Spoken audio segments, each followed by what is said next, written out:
आप सभी को गुड आफ्टरनून। आज की क्लास में जैसा कि हम लोग डेली करंट के लिए अपडेट होते रहते हैं, तो उसी क्रम में आज की क्लास है। जैसा कि पहला आप लोग देख रहे हैं कि लिखा हुआ है लॉन्च पुस्तक फुलंगे के लेखक कौन है। तो यानी कि लेखक यहाँ पर नाम लिखा हुआ है, इनका क्या नाम है, लेखनाथ छेत्री। इस पुस्तक के बारे में थोड़ा हम लोग जान लेते हैं क्या चीज़ है, कैसे हैं। तो यह penguin random house India PRHI ने घोषणा किया है कि यह जो पुस्तक है यह एक नेपाल की लिखी हुई उपन्यास है। ठीक है, नेपाल की एक उपन्यास है जिसका नाम है फुलांगे। ठीक है, इसका अंग्रेजी में अनुवाद 17 अप्रैल की तारीख को रिलीज होगा। ठीक है, जिसको लेखनाथ छेत्री जो कि दार्जिलिंग स्थित एक लेखक द्वारा लिखी गई है। ठीक है, इस किताब में एक अलग राज्य के लिए असफल गोरखा आंदोलन पर ध्यान केंद्रित किया गया है।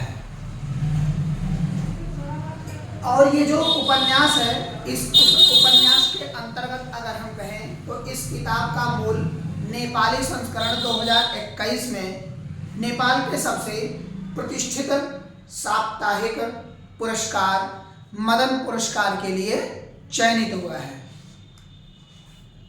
चयनित हुआ था उसमें 2021 में, यानी कि यही पुस्तक जो इन्होंने लिखा है 2021 में चयनित हुआ था, जिसे मदन पुरस्कार से सम्मानित किया गया था। तो ये क्वेश्चन आपके करंट के लिए काफ़ी अच्छे हैं जो पूछे जा सकते हैं। ठीक है, उसके बाद अगला है आपका BCCI का। ठीक है, यह BCCI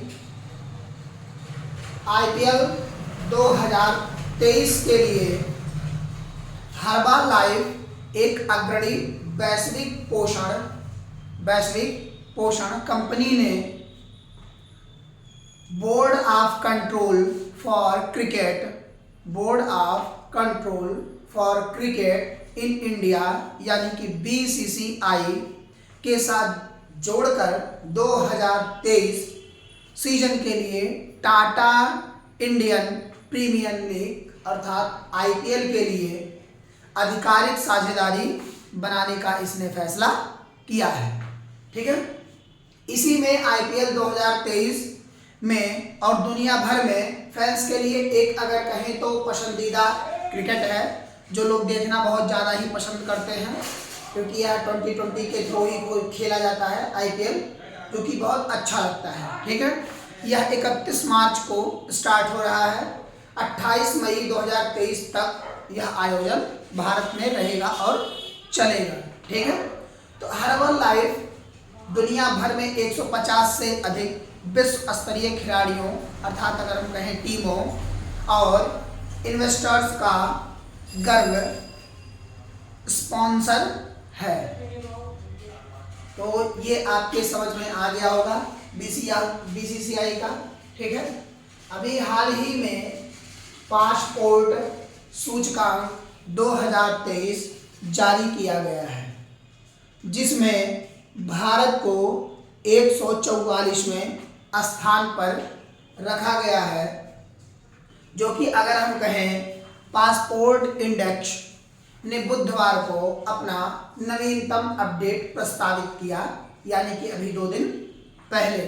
ठीक है, जिसमें भारत का मोबिलिटी स्कोर बेहद कम हो गया। क्यों? क्योंकि भारत के स्कोर में इस साल सबसे अगर हम बात करें बड़ी वैश्विक गिरावट देखी गई है। ठीक है, अब यह जो कि 70 हो गया है, उसके बाद साल 2022 में वही 73 यानी कि 73 हो गया था, और उसके बाद स्कोर और अधिकतम रैंकिंग देखा गया तो उसके बाद 138 हुआ। उसके बाद 2023 में यह अंक फिसल करके 144वें स्थान पर आ चुका है। तो ये आप लोगों को समझ में आ गया होगा, यानी कि पासपोर्ट सूचकांक 2023 में, जो कि एग्जाम्स के बेसिस से ये बहुत ही अच्छा क्वेश्चन है और यह पूछा भी जा सकता है। यह 144वें स्थान पर आ गया है। ठीक है, उसके आगे है टेक्सास विश्वविद्यालय की तरफ से life time achievement award. Life time achievement award यह दिया गया है, ठीक है, नवीन जिंदल को। नवीन जिंदल को। जिंदल यूनिवर्सिटी के इतिहास में दूसरे व्यक्ति हैं जिन्हें यह प्रतिष्ठित सम्मान प्राप्त हुआ है। इनसे पहले अमेरिकी तुर्की जैव वैज्ञानिक अजीज सैंकर को यह सम्मान प्रदान किया गया था। यानी कि अगर हम इनसे पहले की बात करें तो अजीज सैंकर को यह इससे पहले मिल चुका था। ठीक है, जिन्होंने 1977 में यूनिवर्सिटी से पीएचडी डिग्री को प्राप्त किया था। तो यहाँ तक आप सभी को क्लियर हुआ टेक्सास कंपनी। उसके बाद भारत का कुल निर्यात अमेरिकी अरब डॉलर में सार्वजनिक कालिक अगर हम सर्वोच्चतम की बात करें तो यह 750 अरब डॉलर पहुंच चुका है। 750 अरब डॉलर पहुंच चुका है। अगला है आपका भारत की पहली क्लोन देसी गिर बछिया का नाम गंगा रखा गया है। इसके बारे में थोड़ा हम लोग जानकारी भी कर लेते हैं कि कैसे क्या है। हरियाणा के करनाल में स्थित राष्ट्रीय पशु डेयरी अनुसंधान संस्थान के इतिहास में यह इतिहास रचा गया है कि 2021 में Uttarakhand live stock development board Dehradun के सहयोग से राष्ट्रीय डेयरी अनुसंधान संस्थान करनाल के गिर नामक स्थान पर शाहीवाल और रेड सिंधी जैसे गायों की क्लोनिंग का कार्य शुरू किया गया था। जिसके तहत अगर हम बात करें तो इसी योजना के तहत 16 मार्च को गिर नस्ल की एक क्लोन बछिया क्लोन का शाब्दिक अर्थ होता है उसी के प्रारूप में एक दूसरा तैयार करना। ठीक है, क्लोन बछिया का जन्म हुआ। इसका नाम गंगा रखा गया है। इसका नाम क्या रखा गया है? गंगा। ठीक है, जो 16 मार्च को गिर नस्ल की एक क्लोन बछिया का जन्म हुआ, जो कि इनका नाम क्या रखा गया? गंगा। राष्ट्रीय डेयरी अनुसंधान संस्थान करनाल ने देसी गाय जो थे उनके संरक्षण की संख्या पर वृद्धि दी है। जो कि आप लोग देखेंगे कि अगर ज़्यादा दूध देने वाले ही भारत में ज़्यादा प्रिय माने गए हैं कि उनको दूध किसी भी डेयरी किसी को चलाना है, तो देसी गाय क्या होती है कि दूध कम देती है, लेकिन जर्सी, फ्रिजिशियन और प्रकार की जो गायें हैं वह दूध की मात्रा ज़्यादा उत्पादन करती हैं। इस कारण से कोई देसी गाय को ज़्यादा महत्व नहीं देता, लेकिन यह संस्था जो है देसी गाय को ही ज़्यादा महत्व दे रही है और उसी के वृद्धि पर ही ज़्यादा प्रयास कर रही है। ठीक है,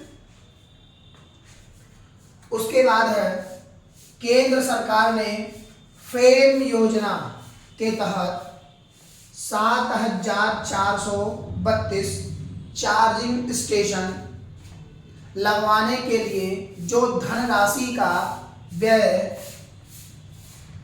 हो रहा है वह है 800 करोड़ रुपए।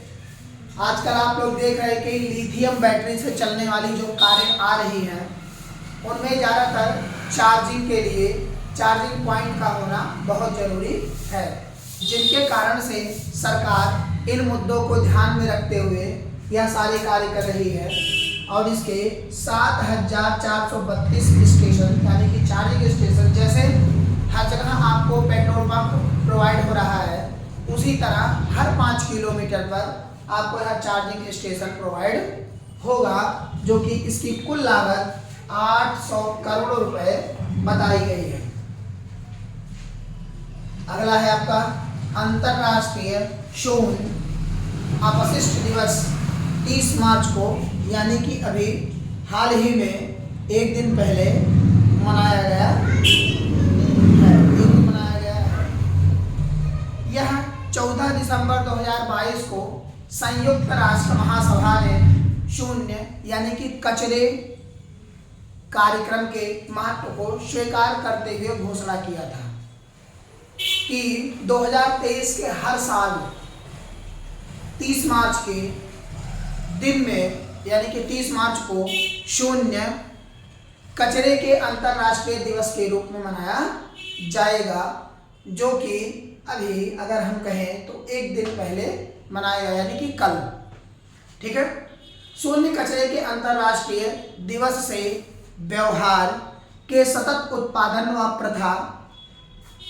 प्रथाओं को बढ़ावा मिलेगा, जो कि 2030 के विकास लक्ष्य के प्राप्ति की ओर धीरे धीरे बढ़ेंगे।